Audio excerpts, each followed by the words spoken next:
இந்த ஒரு புது ஆழ்ந்த அலசலுக்கு உங்களை வரவேற்கிறோம். இப்போ ஒரு நிமிஷம் ஆழமா யோசிச்சு பாருங்க. மற்றவங்க நம்ம கூடவே இருக்கணும் அப்படிங்கிறதுக்காக எத்தனை முறை நாம நம்மளோட தரத்தை, அதாவது நம்ம ஸ்டாண்டர்ட்ஸை எந்தவித கேள்வியும் இல்லாம குறைச்சிக்கிட்டு இருக்கோம். ஆமா, இது நெறைய பேர் வாழ்க்கையில நடக்கிற ஒரு விஷயம்தான். கரெக்ட். தனியா இருந்துடுவோமோ அப்படிங்கிற ஒரு பயத்துல நமக்கு துளியும் பிடிக்காத இடத்துல கூட, நம்மள கொஞ்சம் மதிக்காத உறவுகள்ல கூட எத்தனை முறை நாம ரொம்ப அசௌகரியமா அட்ஜஸ்ட் பண்ணிக்கிட்டு இருக்கோம். இந்த மாதிரி தருணங்கள்ல நாம என்ன பண்றோம்னா, ஆ, அடிப்படையில நம்ம அன்புக்காக கெஞ்சிக்கிட்டு இருக்கோம். உண்மைதான். அது ஒரு வகையான கெஞ்சல் தான். இன்னைக்கு நாம அலச போற ஆதாரங்களோட மைய கருத்து இதுதான். அதாவது, உங்களை வேறு எவரை விடவும் அதிகமா நேசிக்க கத்துக்கோங்க. இனி ஒரு போதும் அன்பிற்காக யாருக்கிட்டையும் கெஞ்சாதீங்க அப்படிங்கிறது தான். ரொம்ப ஒரு பவர்ஃபுல்லான டாபிக் இது. ஆமா. ஆனா எனக்கு இதுல ஆரம்பத்திலே ஒரு மிகப்பெரிய முரண்பாடு தோணுது. அன்பிற்காக கெஞ்சுறது அப்படிங்கிறது ஒரு மிகப்பெரிய பலவீனம், என்ன சொல்றது, ஒரு விரக்தியோட வெளிப்பாடுன்னு தான் நான் நினைச்சிட்டு இருந்தேன். ஆனா இந்த ஆடியோ புக் இத முற்றிலும் ஒரு புது கோணத்துல அணுகுது. நாம அன்பிற்காக கெஞ்சல, மாறாக ஒரு பாதுகாப்பை தேடுறோம்னு சொல்லுது. இது எனக்கு கொஞ்சம் குழப்பமா இருக்கு. ஆ, அந்த குழப்பம் ரொம்ப நியாயமானது தான். ஏன்னா, நாம பலவீனமா இருக்கோம்னு தான் சமூகமும் நமக்கு சொல்லி தந்திருக்கு. ஆனா உளவியல் ரீதியா பாத்தீங்கன்னா, நாம அன்பிற்காக கெஞ்சும்போது அங்க நடக்கிறது காதல் கிடையாது. அது ஒரு தற்காப்பு முறை. அதாவது ஒரு சர்வைவல் மெக்கானிசம்னு சொல்லலாம். சர்வைவல் மெக்கானிசமா? எப்படி சொல்றீங்க? இப்ப ஆதி காலத்துல மனிதர்கள் கூட்டமா வாழ்ந்தாங்க இல்லையா? அந்த கூட்டத்துல இருந்து ஒருத்தன் ஒதுக்கப்பட்டால் அவனுக்கு மரணம் நிச்சயம். அந்த மரபணு ரீதியால பயம் இன்றும் நம்ம மூளையில அப்படியே தான் இருக்கு. ஓ, அப்போ தனியா இருந்து ஆபத்துன்னு மூளை நினைக்குது. நினைக்குது. அதனால தான் நாம நான் நமக்கு போதுமானவன் தானா அப்படிங்கிற ஒரு உத்தரவாதத்தை, ஒரு ஆசுவாசத்தை வேறொருத்தர்கிட்ட இருந்து தேடுறோம். அப்போ நாம கெஞ்சுறது அன்பிற்காக இல்ல, நம்ம மூளை அமைதியாகிறதுக்கான ஒரு பாதுகாப்பிற்காக. கரெக்ட். இங்க சுய அன்பு அப்படிங்கிறது சுயநலமோ இல்ல மற்றவங்களை விலக்கி வைக்கிறதோ கிடையாது. அது நம்மளோட கண்ணியத்தை யாருடைய கவனத்துக்காகவும் விட்டு கொடுக்காம இருக்கிற ஒரு அமைதியான முடிவு. அப்படி என்றால் ஆ, நம்ம காதலுக்கும் பற்றுதலுக்கும், அதாவது அந்த அட்டாச்மெண்ட்னு சொல்றோம் இல்லையா, அதுக்கும் உள்ள வித்தியாசத்தை சரியா புரிஞ்சுக்கலையா? ஏன்னா எனக்கு என்ன தோணுதுன்னா, திரைப்படங்களும் சரி, சமூகமும் சரி, இந்த பற்றுதலோட தீவிரத்தை தான் உண்மையான காதல்னு நமக்கு கத்துக் கொடுக்குது. ஆமா, அது ரொம்ப தப்பான ஒரு புரிதல். இல்லையா? இப்போ எதிரில் உள்ளவங்க ஒரு மெசேஜுக்கு லேட்டா ரிப்ளை பண்ணா நெஞ்சு படபடக்கிறது, அவங்க நம்ம கூட இல்லைன்னா உலகமே இருண்டு விட்ட மாதிரி தவிக்கிறது. இந்த ஒரு ஏங்குததையும் பதற்றத்தையும் தானே நாம காதல்னு கொண்டாடுறோம். ரொம்ப துல்லியமா சொன்னீங்க. நாம அந்த தீவிரத்தன்மைய, அதாவது இன்டென்சிட்டிய நெருக்கம்னு தப்பா புரிஞ்சு வச்சிருக்கோம். பற்றுதல் அப்படிங்கிறது முழுக்க முழுக்க பயத்தோட அடிப்படையில உருவாகிறது. பயமா? பாசத்துல வர்றது இல்லையா அது? இல்ல. உயிரியல் ரீதியா சொல்லணும்னா, அட்டாச்மெண்ட்ல இருக்கும்போது நம்ம மூளையில கார்டிசால் அப்படிங்கிற ஒரு ஸ்ட்ரெஸ் ஹார்மோன் தொடர்ந்து சுரந்துகிட்டே இருக்கும். ஓ, அந்த ஸ்ட்ரெஸ் ஹார்மோன். அப்போ நாம எப்பவுமே ஒரு பதற்றத்திலே இருப்போம். ஆமா, நம்ம நரம்பு மண்டலம் எப்பவுமே ஒருவித பதற்றத்துல, அதாவது ஃபைட் ஆர் ஃப்ளைட் நிலையிலேயே இருக்கும்.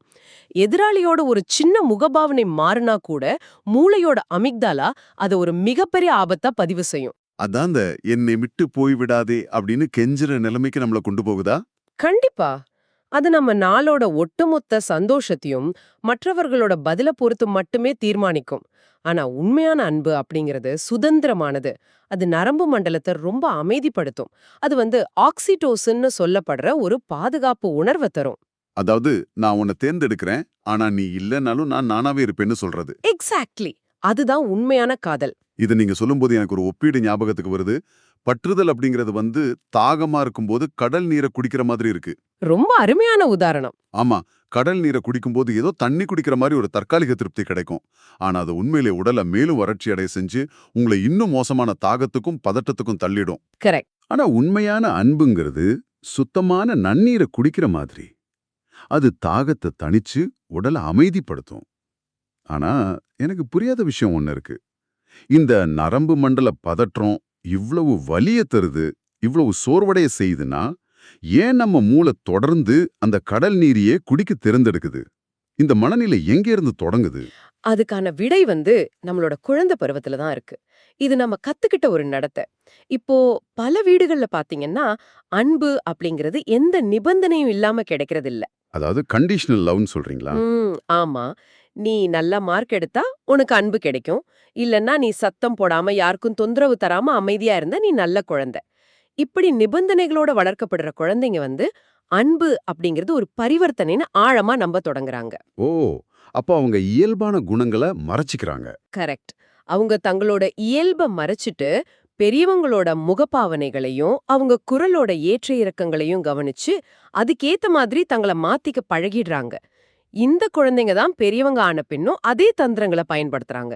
அப்போ ரிலேஷன்ஷிப்பை தக்க வச்சுக்க தங்களோட சொந்த தேவைகளை தொடர்ந்து புறக்கணிக்கிறாங்க.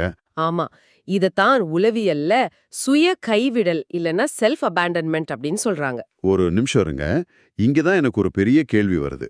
ஒரு உறவுன்னு வந்துட்டா விட்டு கொடுக்கறது அப்படிங்கிறது ரொம்ப சகஜமான ஒன்று தானே. ரெண்டு வெவ்வேறு மனிதர்கள் ஒன்னா பயணிக்கும் போது சில விஷயங்கள்ல அனுசரிச்சு போறது தவிர்க்க முடியாதது.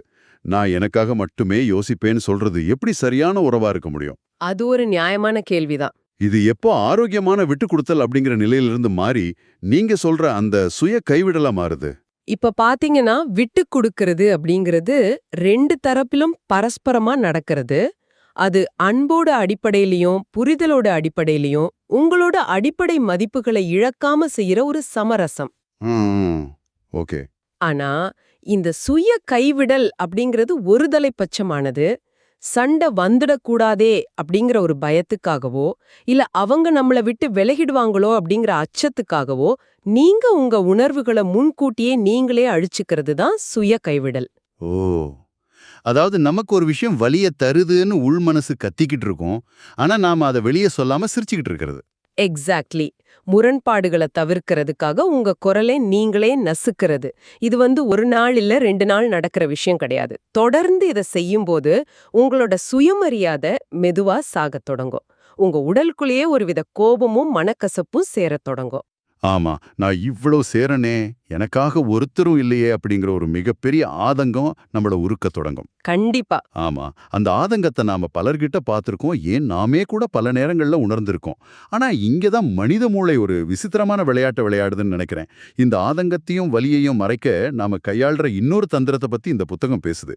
அதாவது அளவுக்கு அதிகமா கொடுக்கறது, இல்லனா ஓவர் கிவிங். ஆமா, ஓவர் கிவிங் ஒரு பெரிய ட்ராப். ஆமா, நான் எப்பவுமே மற்றவங்களுக்கு உதவி செய்யறது, நாமே முன்வந்து பல விஷயங்களை செய்யறது ஒரு நல்ல மனிதருக்கான அடையாளம்னு தான் நான் நினைச்சிட்டு இருந்தேன். இப்போ உதாரணத்துக்கு ஃப்ரெண்ட்ஸ் கூட வெளியே போகும்போது ஒவ்வொரு முறையும் நானே முன்வந்து பில் கட்டுறது, இல்ல மற்றவங்களோட பிரச்சனைகளை எல்லாம் என் தலைமையில போட்டுக்கிட்டு தீர்த்து வைக்கிறது, இதெல்லாம் ஒரு உறவுல நாம காட்டுற அக்கறை தானே. இதுல என்ன தப்பு இருக்கு? இது எப்படி சுய கைவிடலோட ஒரு பகுதியா இருக்க முடியும்?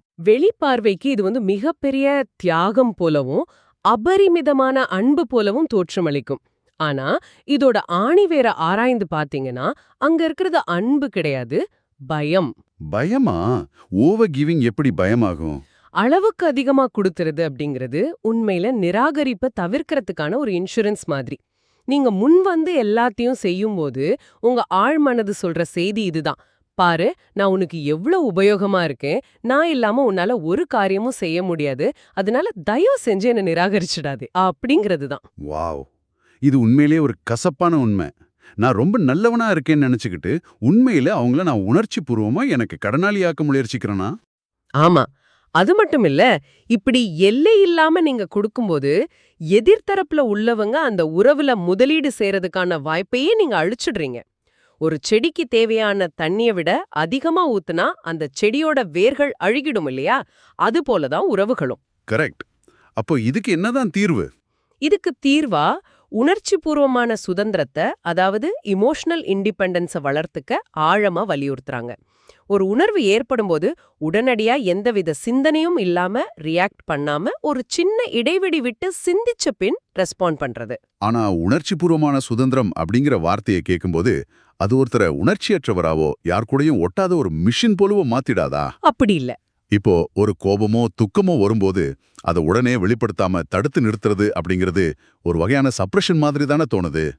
இல்ல, உணர்ச்சி பூர்வமான சுதந்திரம் அப்படிங்கிறது உணர்ச்சிகளை அடக்குறதோ இல்ல மறத்து போறதோ கிடையாது. இது நரம்பியல் ரீதியா ஒரு மிக முக்கியமான மாற்றம். ஒரு தூண்டுதலுக்கும் நம்ம பதிலுக்கும் இடையே உள்ள அந்த சில நொடிகள் தான் நம்மளோட உண்மையான சுதந்திரம். ஓ, அந்த கேப் தான் சுதந்திரம்னு சொல்றீங்க. ஆமா, ஒரு பயமோ வலியோ வரும்போது மூளை உடனடியா உங்களுக்கு 20 முறை ஃபோன் பண்ணு, இல்லனா உங்க கால்ல விழுந்து கெஞ்சு அப்படின்னு சொல்லும். உணர்ச்சி பூர்வமான சுதந்திரம் அப்படிங்கிறது அந்த உணர்வை முழுமையா உணர்வது, அதை ஏத்துக்கிறது, ஆனா அந்த உணர்வு உங்களை ஏங்க வைக்க அனுமதிக்காம இருக்கிறது. அப்போ உணர்ச்சிகளை நாம கண்ட்ரோல் பண்றோம். கண்ட்ரோல் பண்றோங்கிறத விட உணர்ச்சிகள் உங்களுக்கு ஒரு தகவலை தரலாம், இங்க ஏதோ தப்பா நடக்குதுன்னு சுட்டி காட்டலாம். ஆனா உங்க வாழ்க்கையோட திசைய முடிவு செய்யறது நீங்களாதான் இருக்கணும். சுருக்கமா சொல்லணும்னா, உணர்ச்சிகளை உங்களோட வழிகாட்டியா வச்சுக்கலாம், ஆனா அவற்றை உங்களோட எஜமானனா மாத்திரக்கூடாது.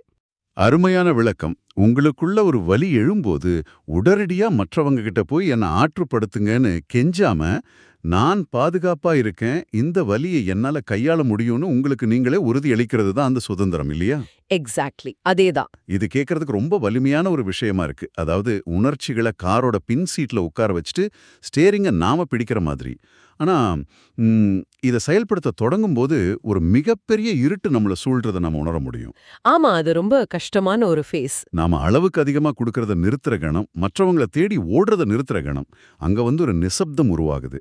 அந்த நிசப்தம் ரொம்ப பயங்கரமானது. ஏன்னா அந்த இடத்துல நாம எதிர்கொள்ள வேண்டிய மிகப்பெரிய அசுரன் தனிமை.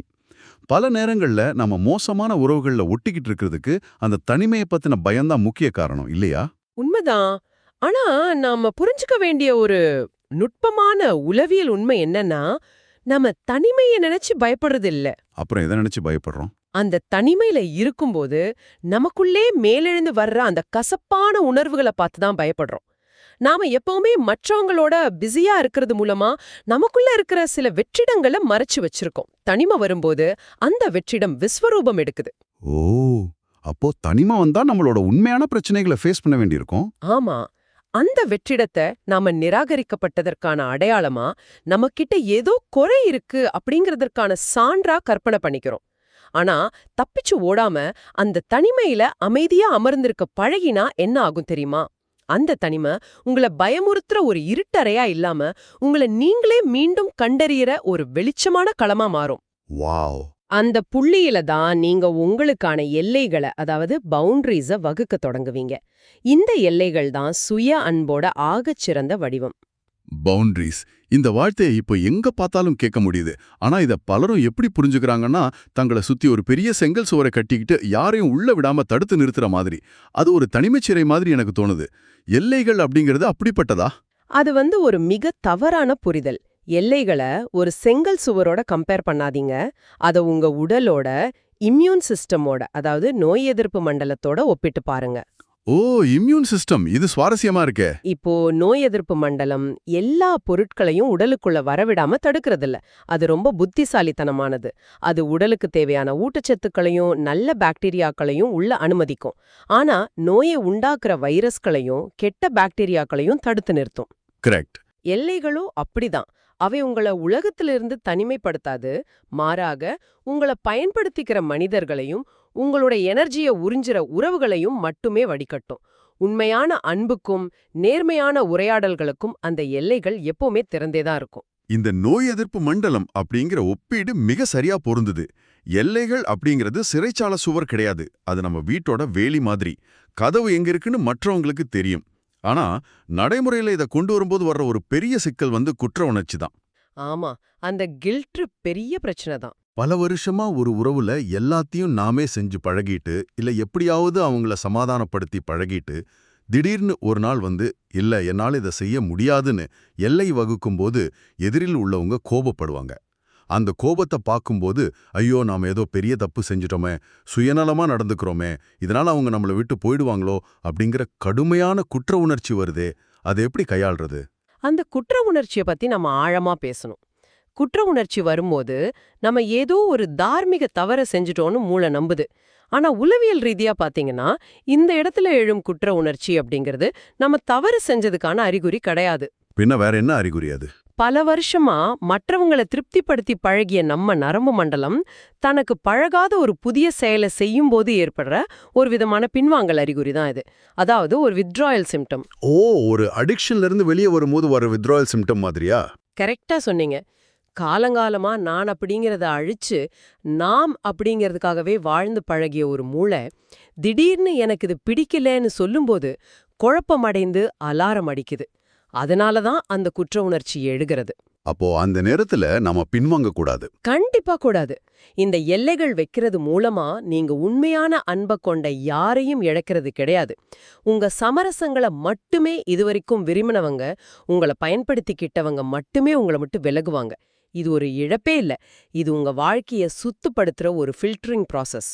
அப்படியென்றால் இந்த குற்ற உணர்ச்சியை கடந்து நாம இந்த சுய அன்பை முழுமையா ஏத்துக்கும்போது, அதாவது அந்த அன்புக்காக கெஞ்சுறத முற்றிலும் நிறுத்தும்போது ஒரு மனிதனோட வாழ்க்கையில என்ன நடக்கும்? இதையெல்லாம் கேட்கும்போது ஒரு நாள் காலையில நாம முழிக்கும்போது உலகமே மாறிடுற மாதிரியும் பின்னாடி ஒரு பெரிய பீஜியம் முழிக்கிற மாதிரியும் ஒரு கற்பனை வருது. ஆனா நிஜத்துல இந்த மாற்றம் எப்படி நடக்கும்? நிஜத்துல இந்த மாற்றம் எந்த விதமான சத்தமும் இல்லாம ரொம்ப ரொம்ப அமைதியா நடக்கும். இது ஒரு ஆழமான உள் மாற்றம். நீங்க மற்றவங்களுக்கு பிடிக்கிற மாதிரி உங்களை மாத்திக்கிறத நிறுத்துவீங்க. ஒரு அமைதியான மாற்றம்னு சொல்றீங்க. ஆமா, உங்களோட அமைதி அப்படிங்கிறது இதுவரைக்கும் பயத்தோட வெளிப்பாடா இருந்துச்சு. இனிமேல் அது உங்க நோக்கத்தோட வெளிப்பாடா மாறும். யாராவது உங்களை விட்டு போறாங்கன்னா நீங்க அவங்க கால்ல விழுந்து கெஞ்ச மாட்டீங்க. உங்களுக்கு விருப்பம் இருந்தா என் கூட பயணிக்கலாம், இல்லனா இதுதான் வழின்னு ரொம்ப அமைதியாவும் ஆழமாவும் சொல்ற ஒரு மெச்சூரிட்டிக்கு வருவீங்க. பதற்றம் முழுமையா குறைஞ்சு உங்க எனர்ஜி வீணாகாம உங்களுக்குள்ளே சேமிக்கப்படும். இதெல்லாம் தொகுத்து பார்க்கும்போது ஒரு விஷயம் மிக தெளிவா புரியுது. நாம இதுவரை எதுக்காக போராடணும்னு நினைச்சோமோ அது எல்லாமே ஒரு மாயதான். இந்த முழு பயணத்திலயும் நாம மற்றவங்க கிட்ட இருந்து அன்பை பெற போராடல. உண்மையில நமக்குள்ள இருக்கிற பயத்தை மறைக்கவே போராடி இருக்கிறோம். உண்மைதான். பயத்தை காதல்னு தப்பா புரிஞ்சுகிட்டது. நம்மள நாமே கைவிட்டுட்டு மற்றவங்களோட தேவைகளுக்காக ஓடுனது. அவங்க நம்மள நிராகரிக்க கூடாது அப்படிங்கிறதுக்காக அளவுக்கு அதிகமா கொடுத்தது. அப்புறம் எல்லைகளை வகுக்கும்போது எழும்புற அந்த குற்ற உணர்ச்சியை கடந்து வர்றது. இது எல்லாமே ஒரு மாபெரும் உளவியல் பயணம். உங்களை நீங்களே ஒரு சாதாரண ஆப்ஷனா நடத்துறத நீங்க எப்ப நிறுத்துறீங்களோ அப்போதான் உண்மையான மாற்றம் தொடங்குது. ரொம்ப அழகா சம்மரைஸ் பண்ணீங்க. அன்பை வேறொருத்தர் தான் நிரப்பணும் அப்படிங்கிற பிச்சை எடுக்கிற மனநிலையிலிருந்து மாறி நமக்குள்ள இருக்கிற முழுமையிலிருந்து மற்றவங்களுக்கு அன்பை பகிர்ந்தளிக்கிற அந்த இடம்தான் உண்மையான சுதந்திரம். இந்த ஆழ்ந்த அலசல் சுய அன்பு அப்படிங்கிறத வெறும் வார்த்தையா இல்லாம ஒரு தினசரி பொறுப்பா பார்க்க நமக்கு கத்துக் கொடுத்திருக்கு. ரொம்ப சரியான வார்த்தைகள்ல அதை தொகுத்துட்டீங்க. இந்த ஒட்டுமொத்த உரையாடலையும் ஒரு இறுதி சிந்தனையோட நிறைவு செய்யறது ரொம்ப பொருத்தமா இருக்கும்னு நினைக்கிறேன். கண்டிப்பா, சொல்லுங்க. இதை கேட்டுட்டு இருக்கிற நீங்க உங்களோட கடந்த காலத்தை ஒரு கணம் பின்னோக்கி பாருங்க. உறவுகளை தக்க வச்சுக்கணும் அப்படிங்கறதுக்காகவும் முரண்பாடுகளை தவிர்க்கணும் அப்படிங்கறதுக்காகவும் காலப்போக்குல நீங்க யாரையோ முழுமையா தொலைச்சிட்டீங்க இல்லையா?